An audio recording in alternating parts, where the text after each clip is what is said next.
मागच्या वर्षी मी जे ऑर्डरचे मोदक बनवले होते, त्या व्हिडिओला तुम्ही छान प्रतिसाद दिलात. त्याबद्दल तुमचे धन्यवाद. त्याची लिंक जी आहे ती मी खाली डिस्क्रिप्शनमध्ये देते आहे. आणि आज मी तुमच्यासाठी घेऊन आली आहे हा रोज मोदक. अतिशय देखणा, रेखीव आणि सारण पूर्ण गच्च भरलेला असा मऊ लुसलुशीत असा हा मोदक आहे. आता ह्या व्हिडिओमध्ये मी हे सारण किती भरायचं, पातीसाठी किती वजनाची पाती घ्यायची आणि त्याच्यामध्ये मी जो रोज सिरप वापरला आहे ते किती प्रमाणात घ्यायचं आहे हे व्यवस्थित सांगितलं आहे. आणि तुम्हाला विश्वास नाही होणार, हा दुसऱ्या दिवशीचा मोदक आहे. मुद्दामून एक मोदक ना मी ठेवून दिला होता बघा, अजूनही अजिबात खराब झालेला नाही आणि मऊ लुसलुशीत आहे. हा मी फ्रीजमध्येही ठेवला नव्हता, तर तितकाच तो दुसऱ्या दिवशी मऊ लुसलुशीत राहतो. तर त्यासाठी आता आपण हा मोदक कसा करायचा ते बघूया. इथे ना मी 11 मोदक करण्यासाठी एक मध्यम आकाराचा नारळ घेतला आहे. तर तो नारळ आहे ना तुम्ही खवून घ्या. असा किसणीवर किसून किंवा मिक्सरला लावून घेऊ नका, कारण त्याची चव आणि असं जे नारळ आपण विळीवर सॉरी खवून घेतो त्याची चव वेगळी असते. तर इथे आता मी एक कढई ठेवली आणि मध्यम गॅसवर 1 चमचा इथे तूप घातलेलं आहे आणि तुपामध्ये थोडंसं जे ताजं खोबरं आहे ते थोडंसं परतून घ्यायचं. कधी-कधी त्याच्यामध्ये पाण्याचं प्रमाण जास्त असतं. आणि त्यानंतर ह्याच्यामध्ये मी 1 चमचाभर इतकं गुलकंद घातलं आहे. हे ऑप्शनल आहे. जर गुलकंद आहे ना थोडंसं ते खाताना दाताखाली आलं ना की त्याची चव जरा वेगळी लागते, म्हणून मी घातलं आहे आणि माझ्याकडे होतं म्हणून. तर इथे मी आता जे रोज सिरप आहे ना ते पाववाटी घेतलं आहे. आता प्रत्येक ब्रँडचं जे रोज सिरप असतं ना त्याचं जो घट्टपणा असतो आणि गोडी असते ती वेगवेगळी असते. त्यामुळे त्यानुसारच आपल्याला याच्यामध्ये रोज सिरप घालायचं आहे. तर मी अजून 2 टेबलस्पून इतका घातलेला आहे आणि आता त्याचा कलर बघा थोडासा फिक्कट आहे. तो जसजसा होत जातो तसा तो डार्क होतो. तर थोड्या वेळाने अगदी काही वेळातच हे आपलं जे सारण आहे ते घट्ट होऊन जातो. ह्याचा कलरही चेंज झाला आहे. तर मी आता गॅस बंद करते आणि आपण आता उकड करायला घेऊया. तर त्यासाठी त्याच वाटीने मी 1 वाटी पाणी घेतलं आहे आणि पाव वाटी इथे मी रोज सिरप घेतलेला आहे.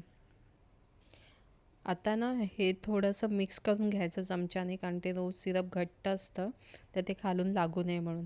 त्याच्यामध्ये इथे मी 2 टेबलस्पून इतकं दूध घातलं आहे. आता दूध इथे तुम्ही 1 चमचाभर पण घालू शकता. मला थोडासा इथे कलर थोडासा फिक्कट हवा होता म्हणून जास्त घातलं. आणि पाव चमचा मी इथे मीठ घातलेलं आहे. आता हे 1.5 वाटी पिठाचं करणार आहे, त्यामुळे मी थोडंसं अर्धी वाटी पाणी जास्त घातलं आणि 1.5 वाटी इथे पीठ घालायचं. तर मी हे रेडीमेड तांदळाची पिठी घेतली आहे. तर हे ढवळून घ्यायचं. आता मी ना इथे ह्याच्यामध्ये तूप घालायला विसरली, तर त्यामुळे आता तूप आहे ना मी आत्ता 1 चमचा याच्यामध्ये घालणार आहे. तूप अगदी जास्तही घालायचं नाही, त्यामुळे तुमच्या मोदकाला जेव्हा आपण उकडतो तेव्हा चीर जाऊ शकते. तर आता हे गॅस मंद ठेवलं आहे. मिक्स करून घ्यायचं आणि एकदा का हे चांगलं पीठ आहे ना ते रोज सिरपमध्ये मिक्स झालं की गॅस बंद करून टाकायचा. 5 मिनटं वाफ आणायला ठेवायची. आणि इथे ना मी भगीरथीचा राईस आटा वापरलेला आहे. हे तांदळाची पिठी ना खूप छान आहे. तुम्ही त्याऐवजी आंबेमोहर किंवा इंद्रायणी किंवा बासमतीचं पीठही वापरू शकता किंवा घरीही तुम्ही ते तयार करू शकता. तर आता इथे हे 5 मिनटं झालेले आहे आणि छान वाफही आली आहे. तर मी इथे परातीमध्ये ते काढून घेते आणि गरम असतानाच आपल्याला ना हे पीठ चांगलं मळून घ्यायचं आहे, कारण नाहीतर मग त्या गुठळ्या झाल्या ना की मळताना खूप त्रास होतो. त्यामुळे हे लक्षात ठेवायचं आहे, जेव्हा आपली जी उकड गरम असते ना तेव्हाच त्या गुठळ्या एका वाटीच्या साहाय्याने अशा मोडून घ्यायच्या. बघा उकड किती छान झाली, अजिबात त्या वाटीलाही कुठे चिकटलेली नाही आहे. आणि हे चांगलं आता मी आता ज्या भांड्यामध्ये तुम्ही उकड काढून घेतली त्याच्यामध्येच पाणी घ्यायचं आणि त्या पाण्याचा हात लावून लावून तुम्हाला पीठ चांगलं मळून घ्यायचं आणि शेवटी थोडासा तुपाचा हात लावून मळून घ्यायचं आहे. आणि आपल्याला हे थोडंसं पीठ चांगलं मुरण्यासाठी झाकून ठेवायचं 10 मिनटं. आता इथे आपण जे खोबऱ्याचं सारण केलेलं ते आता इथे मी तुम्हाला दाखवते केवढं घ्यायचं. एका मोदकासाठी इथे 25 ग्रॅम इतकं घेतलं. आता एका नारळामध्ये बरोबर 25 ग्रॅम झालं आहे, पण 2 फक्त हे 22 ग्रॅमचे झालेले आहेत. आता तुमचा चव किती येतो त्याच्यावर डिपेंड असतो. मग एखादी अशी छोटी वाटी ठरवायची आणि ते सारण त्याच्यात भरून घ्यायचं. म्हणजे जे लोकं ऑर्डरचं वगैरे मोदक करतात त्यांच्यासाठी सारखं सारखं मापायची गरज लागणार नाही. आणि इथे 10 मिनटं झालेली आहे. पीठ चांगलं भिजलेलं आहे. आता ह्याच्यामध्ये बघा तुम्हाला दाखवते. अशी तार आली पाहिजे म्हणजे तुमचं पीठ चांगलं तयार झालेलं आहे मोदक बनवण्यासाठी. इथे मी आता माझ्याकडे ना काही देशी गुलाबाच्या पाकळ्या होत्या, तर त्या मी याच्यामध्ये वापरते. तर त्या चांगला दिसायलाही तो मोदक आहे ना असा छान रेखीव दिसतो. त्यामुळे मी याच्यामध्ये थोड्याशा घातल्या. आणि आता आपल्याला लिंबा एवढा गोळा घ्यायचा आहे. आता हा गोळाही किती घ्यायचा, तर मी इथे ना 40 ग्रॅम इतका गोळा घेतला आहे. तुम्ही म्हणाल की हा थोडा जास्त आहे, पण हा का जास्त आहे हे मी तुम्हाला पुढे जाऊन सांगेन. तर इथे आता माझे हे गोळे बनवून झालेले आहे आणि आपण इथे जो पुरीचा साचा आहे ना त्याच्यावर असा प्लॅस्टिकचं मी इथे आता माझ्याकडे दुधाची पिशवी होती ती ठेवली आणि तो गोळा ठेवला, चांगला दाबून घेतला. अगदी पातळी करायचं नाही आणि अगदी खूप जाडही नाही. तर मी हा छान अशी पाती तयार करून घेतली आणि त्याच्यावर आता हा मी गोळा ठेवते. आता मला ना अशी सवय आहे, आधी सुरुवातीलाच ते जे आपण सारण करतो ते ठेवायचं आणि नंतर त्या कळ्या पाडायच्या. काही जणांना मी बघितलं ते आधीच कळ्या पाडून घेतात. तुम्हाला जसं सोपं वाटेल तसं तुम्ही करून घ्या. आता हाताला समजा चिटकत असेल, हा चिटकतच नाही, पण कदाचित कधी झालं असं चिकटलं, उकड जर चांगली असेल तर पटापट कळ्या पाडल्या जातात सॉरी. तर तुम्ही तुपाचा की तेलाचा किंवा काही जणं तांदळाची पिठी वापरूनही वळून घेतात. तुम्हाला जसं सोपं वाटेल तसं तुम्ही करून तो वळा. पण मला तूपच सोपं वाटतं त्यामुळे मी एखाद्या वेळेस तूप लावते. शक्यतो गरज पडत नाही. आता अशा कळ्या पडून झाल्या ना की आतलं सारण जे आहे ते थोडंसं दाबून घ्यायचं आणि त्यानंतर सगळ्या त्या ज्या आपण कळ्या पाडल्या त्या जवळ करायच्या आणि हळूहळू तो मोदक असा बंद करायचा. आता बघा हे पीठ आपण हळूहळू जसं बंद करत जातो ना तसं ते पीठ वरचं जास्तीचं काढलं जातं. याच्यासाठी मी ते 40 ग्रॅमचं एक पिठाचा गोळा घेतला. बघा किती सुंदर दिसतो ना, रेखीव एकदम. आता तुम्हाला पारंपरिक पद्धतीने म्हणजे जसं हातावर वाटी करून जसा मोदक वळतो ना तो दाखवते. तर तो करताना आधी कडेकडेने असं आपल्याला फिरवत जायचं आणि कडेकडेने बा पातळ ठेवायचं आणि मध्ये थोडंसं किंचित जाड ठेवायचं आहे.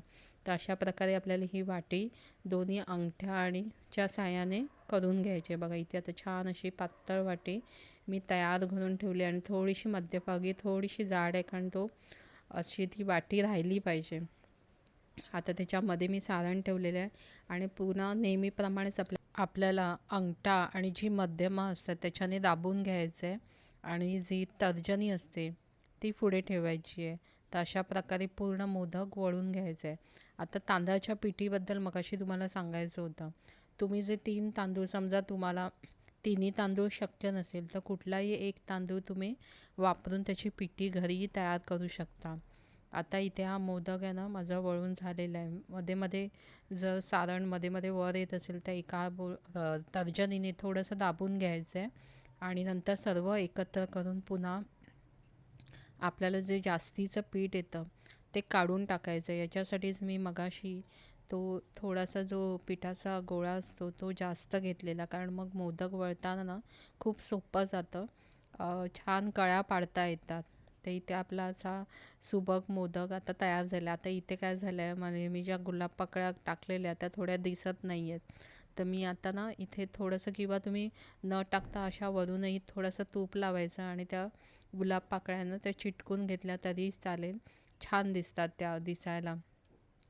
तर अशा प्रकारे हा माझा दुसराही पारंपरिक पद्धतीने मोदक वळून झालेला आहे. असे मी 11 मोदक तयार केलेले आहे आणि आता माझे जे पीठ आहे ते बरोबर झालेलं आहे. फक्त 2 गोळे इथे शिल्लक राहिलेले आहे. म्हणजे आपल्याला 11 मोदक करायचे असेल तर दीड वाटी जी तांदळाची पिठी आहे ती पुरेशी आहे.